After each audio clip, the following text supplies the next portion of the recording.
Welcome to the Learning Pines YouTube. We hope this video helps. You start by installing an iOS-style launcher and matching icon pack. This gives the core look. Once installed, set the launcher as default so home actions open correctly.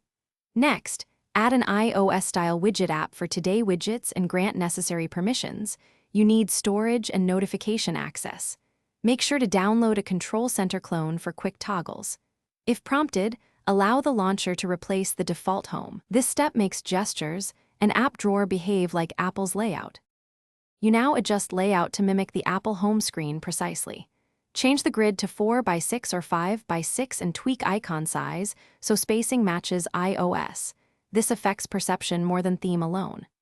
Apply the iOS icon pack and replace key app icons manually for consistency. Once done, place widgets using the widget app, configure the Today view for notifications and shortcuts, and set swipe gestures to open Control Center or search. This replicates Apple behavior. Finish by polishing transitions and locking the layout so accidental changes don't break the look. You should configure a gesture app for Control Center and assistive touch clones, then export or back up the launcher settings. Reboot and test that icons and widgets persist. If something resets, clear the launcher cache, reapply the icon pack, and reassign the default launcher immediately. One key troubleshooting tip: if gestures fail, grant accessibility permissions and restart the launcher app to restore functionality. Thanks for watching. Consider subscribing if we helped you.